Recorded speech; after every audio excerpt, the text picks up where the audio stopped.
Wow, all I can say is you don't usually clap after a scripture reading, so.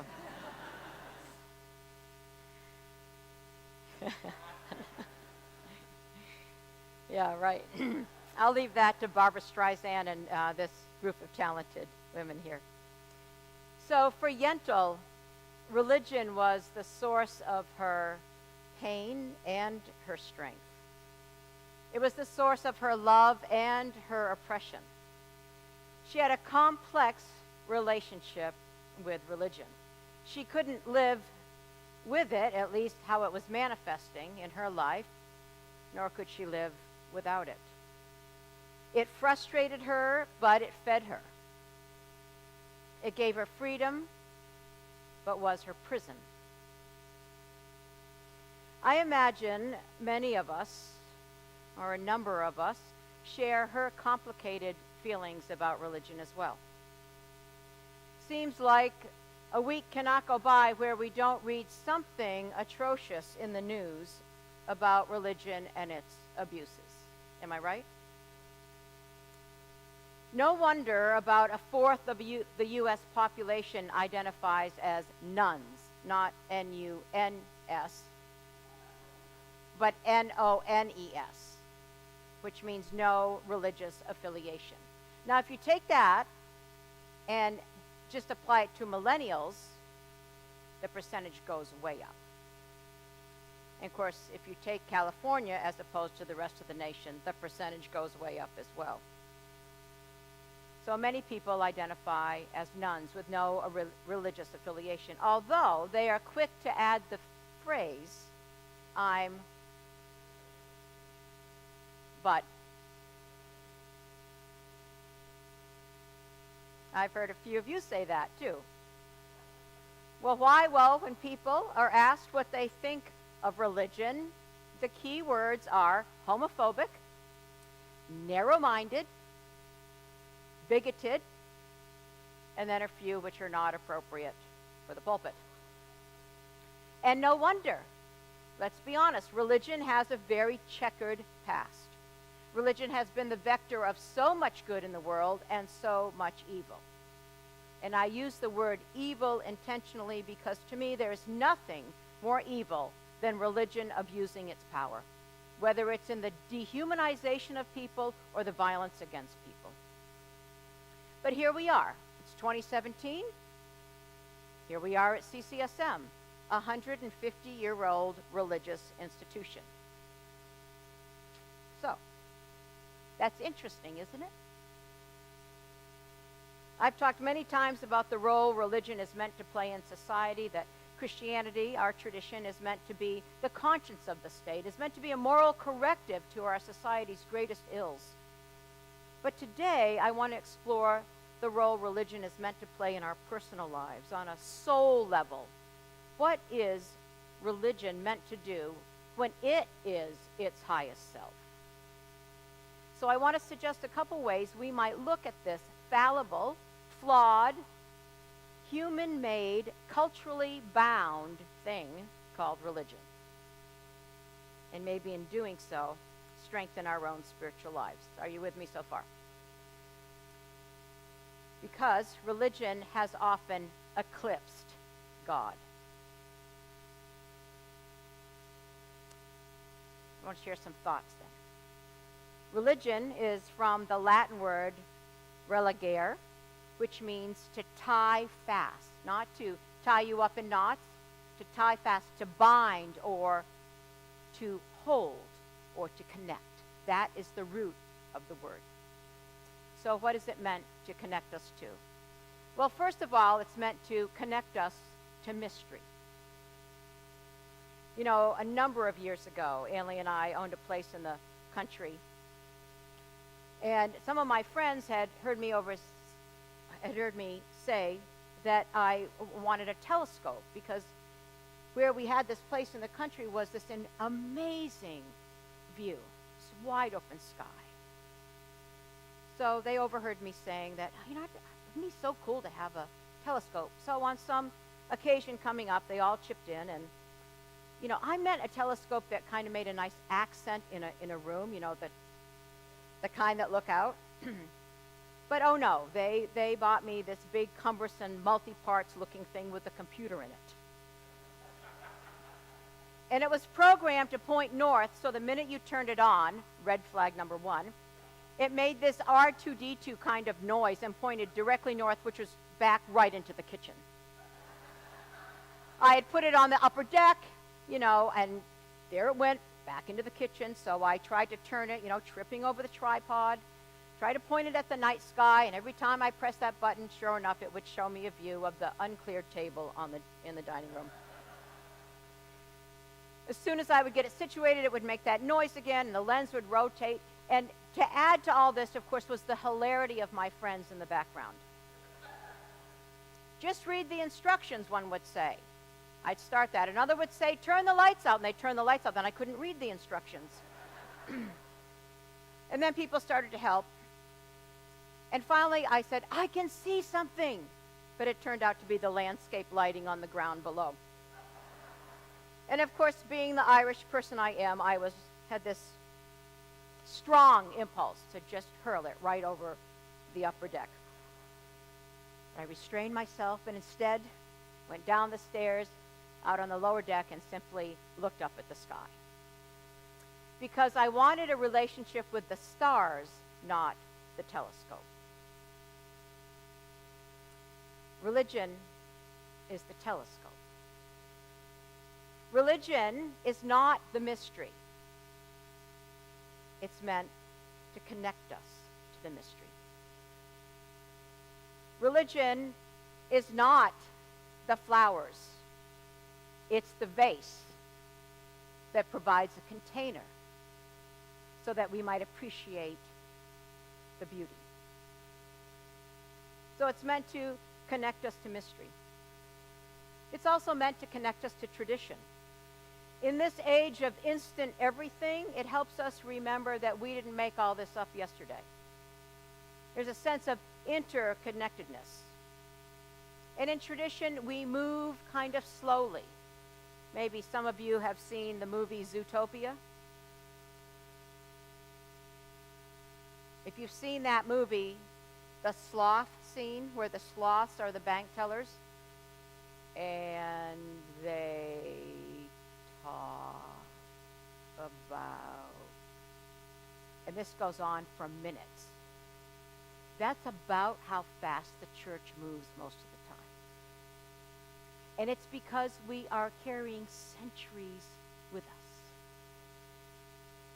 Religion is meant to connect us to tradition through ritual.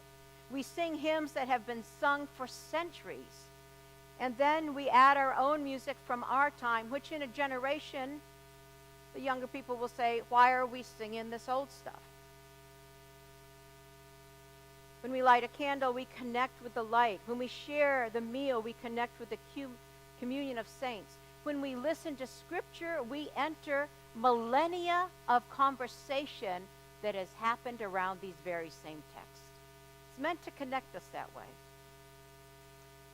So it's meant to connect us to mystery, to tradition. It's meant to connect us to our highest selves. To remind us that we are spiritual beings on a human journey. If your religion, or if practicing your religion, doesn't make you a more compassionate, kind, just, joyful person, something's off. If being at CCSM doesn't challenge you to look at the world a little differently from week to week, if over time you don't notice moments of transformation, then we're not serving our purpose. Because religion is meant to connect us to lead us to our highest selves. And religion is meant to connect us to community. It's why we ritualize life passages, the comings and the goings. It's to remind us to see the image of God in everyone. It's to come together in a particular way to share our joys and concerns and to be reminded of the great circle of life in this intergenerational space that we're in. religion gets it wrong sometimes when it's only based on creeds. But we are moving from I believe this and I can be part of the community to I belong. How powerful, rather than to say, I believe these 6 statements, than to say, you know what? I'm not always clear exactly what I believe, but let me tell you to whom I belong. I belong to a community of people who seek to follow the teachings of Jesus, who seek to love first. I belong to a community of people who try, flawed as we are, to lift up the dignity and human worth of all people. I belong to a community that tries to work for justice justly and to seek peace peacefully. I belong to a community who teaches our children about extravagant welcome. Because religion is meant to connect us to our heart and to all that is good. If religion really is at its best, it transcends its very self. I had a moment this week where I felt like I experienced religion's highest self. On Friday evening, I was at the Shabbat service at Peninsula Temple Bethel. They invited a lot of interfaith leaders because of all the things going on in our country and in our land. Because not only of the Islamophobia, but the recent heightened anti-Semitism. And so walking in, I ran into Fatih, a Muslim colleague of mine. And I sat down in the Shabbat service, and not 2 minutes later, Fatih came and said, "Can I sit with you?" I said, "I'd love that." So we shared the Hebrew prayer book throughout the service.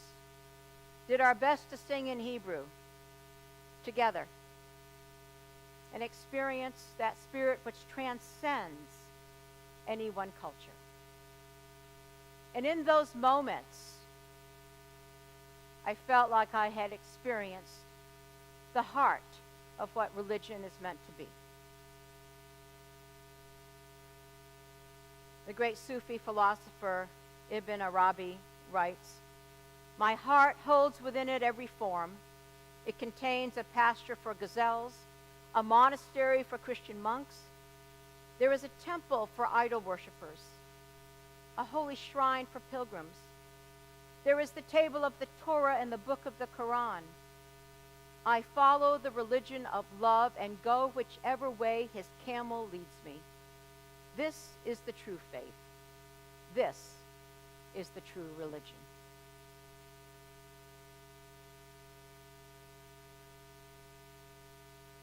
Whatever your story, whatever your complicated or not relationship with religion,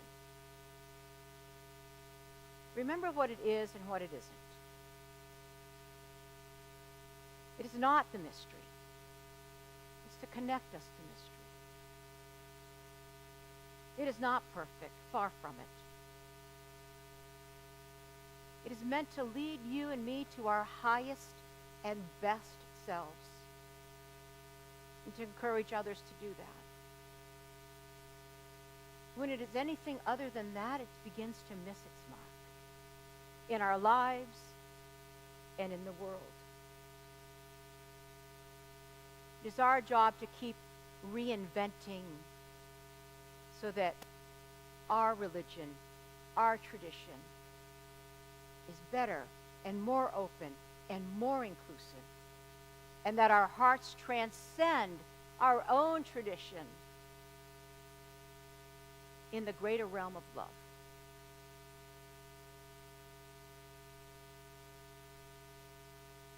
When the movie Yentl ends, we find her on a boat to America, not giving up on religion, but traveling to a place where she might be free to study it, who she is, without pretending to be somewhere else or someone else. And the closing scene on that boat is her singing A Piece of Sky. It It all began the day I found that from my window I could only see a piece of sky. I stepped outside and looked around. I never dreamed it was so wide.